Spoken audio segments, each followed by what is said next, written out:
kembali lagi nih di channelku.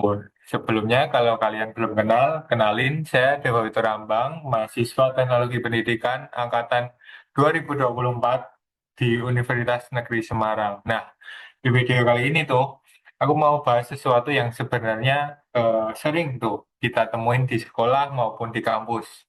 Tapi kadang itu kita itu sendiri belum paham itu. Apa sih kegunaan suatu hal ini? Nah,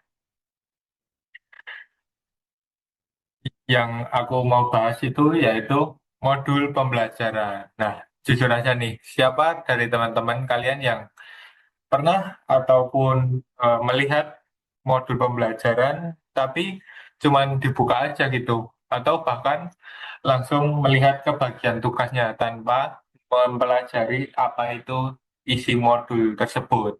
Nah, sebenarnya itu juga wajar sih, tapi sebenarnya modul itu punya peran penting dalam pembelajaran. Jadi di video kali ini tuh aku bakal menjelasin eh, tentang modul itu sendiri, tapi dengan cara yang jelas dan juga mudah dipahami kalian semua. Pertama nih, kita harus tahu dulu pengertian modul. Menurut Gunawan di artikelnya tahun 2022, modul pembelajaran itu merupakan pengalaman belajar yang dirancang secara sistematis dan secara struktur untuk membantu peserta didik mencapai tujuan pembelajarannya.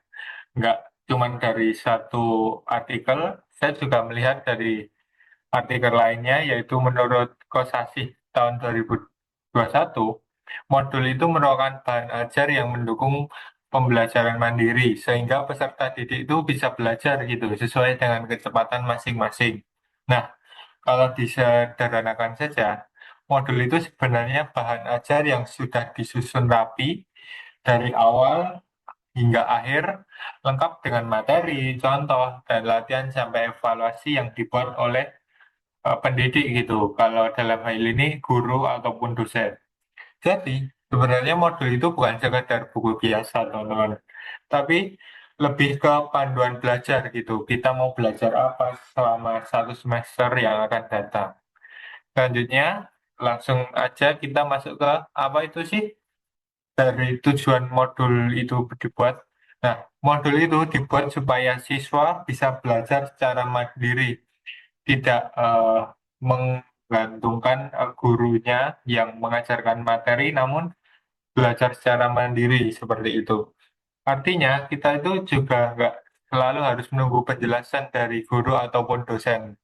Selain itu, modul itu sebenarnya juga membantu kita agar kita itu belajar lebih terarah gitu, karena materinya sudah disusun secara sistematis oleh pembuatnya ataupun dalam hal ini guru ataupun dosen.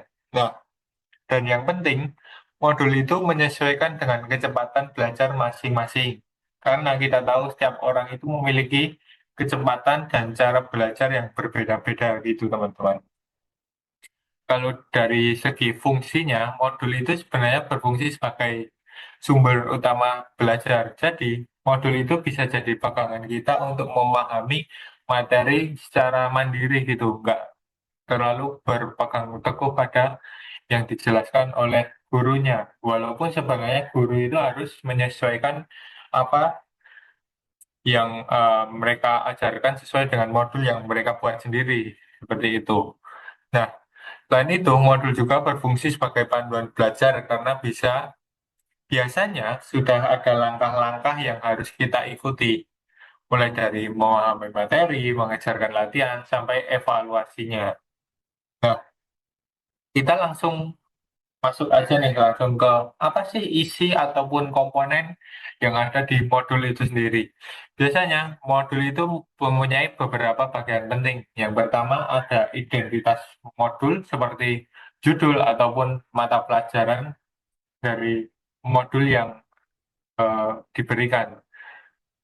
Yang kedua ada kompetensi awal, yaitu kemampuan dasar yang harus dimiliki sebelum mempelajari modul tersebut, gitu teman-teman. Ketiga ada profil pelajar Pancasila, yaitu yang berkaitan dengan nilai-nilai karakter yang akan diajarkan selama satu semester itu.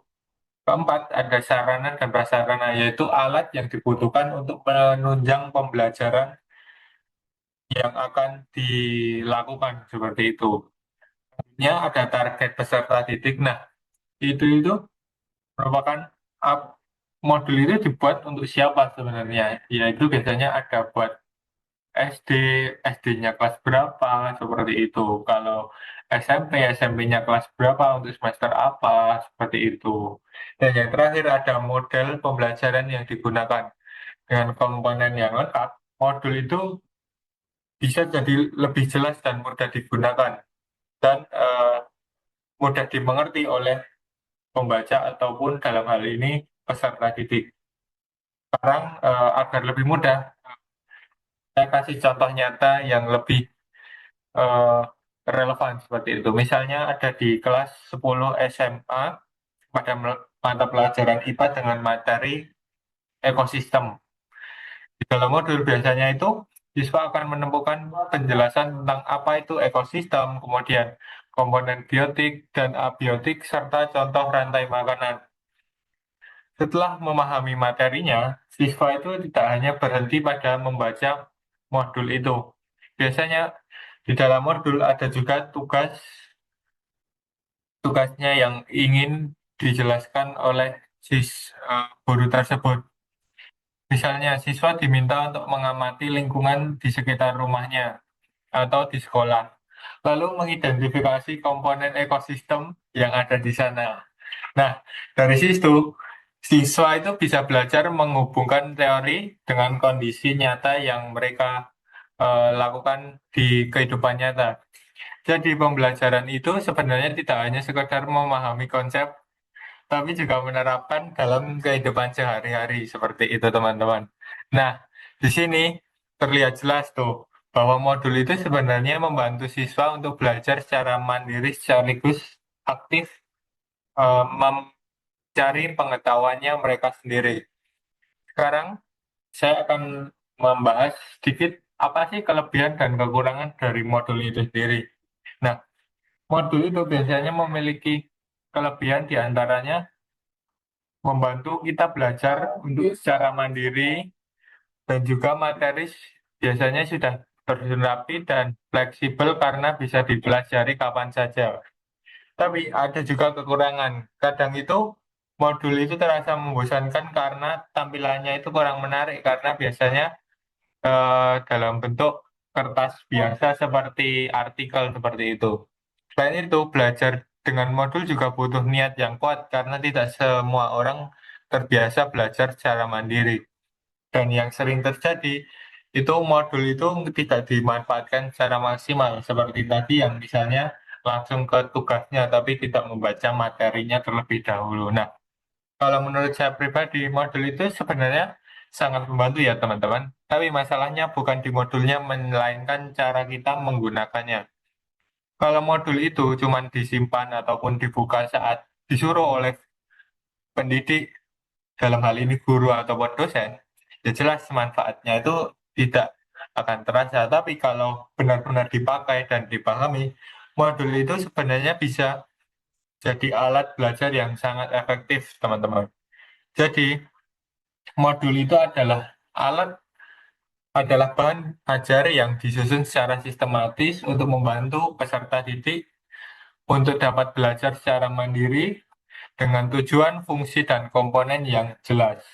Nah, dan yang paling penting sebenarnya modul itu bukan hanya untuk dibaca, tapi untuk juga dipahami dan diterapkan. Oke, mungkin itu saja yang dapat saya jelaskan atau saya berikan kepada teman-teman.